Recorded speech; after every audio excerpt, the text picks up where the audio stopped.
महर्षि दुर्वासा ने फूलों का हार बनाकर भगवान इंद्र को भेंट किया और वह हार भगवान इंद्र ने अपने हाथी ऐरावत के ऊपर फेंक दिया, जिसे उसने कुचल दिया।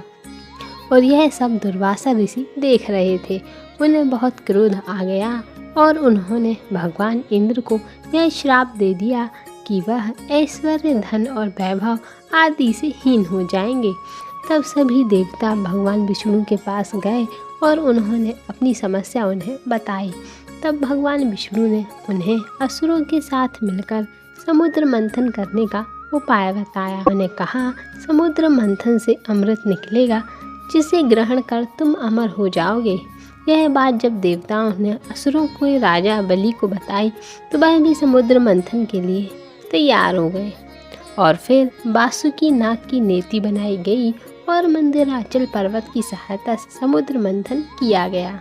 एक तरफ देवता और एक तरफ असुर समुद्र मंथन के लिए तैयार हो गए। समुद्र मंथन से सबसे पहले कालकूट विष निकला। इसके ताप से समस्त सृष्टि में हाहाकार मच गया और तब इसे भगवान शिव ने ग्रहण कर लिया और इस कारण भगवान का कंठ नीला पड़ गया। इससे उन्हें नीलकंठ के नाम से जानते हैं। उसके बाद कामधेनु गाय निकली, जिसे ऋषियों ने रख लिया। और फिर सफ़ेद रंग का अश्व समुद्र मंथन से निकला, जो कि असुर के राजा बलि ने अपने पास रख लिया। और फिर ऐरावत सफ़ेद रंग का हाथी, जिसके 4 दांत थे, वह समुद्र मंथन से निकला।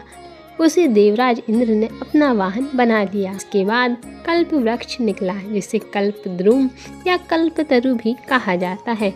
यह इच्छा पूर्ति वाला दिव्य वृक्ष है और इसे देवताओं ने स्वर्ग में स्थापित कर लिया। और फिर रंभा, समुद्र मंथन के दौरान रंभा नाम की अप्सरा उत्पन्न हुई, जो कि देवताओं के पास चली गई। और फिर धन की लक्ष्मी देवी क्षीर सागर से प्रकट हुई, जिसे सभी पाना चाहते थे, लेकिन माता लक्ष्मी ने भगवान विष्णु का वरण कर लिया।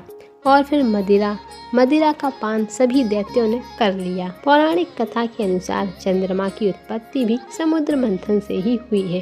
चंद्रमा को भी भगवान शिव ने अपने मस्तक पर धारण कर लिया। पारिजात पुष्प समुद्र मंथन से ही निकले थे। इस वृक्ष की खासियत थी, इसे छूने से थकान मिट जाती थी। यह भी देवताओं के हिस्से में चला गया। फिर 5 जन्य शंख निकला, जिसे विजय का प्रतीक माना जाता है। यह शंख श्री विष्णु भगवान को मिला था। और फिर कौस्तुभ मणि समुद्र मंथन से प्रकट हुई, जो कि भगवान विष्णु ने धारण कर ली।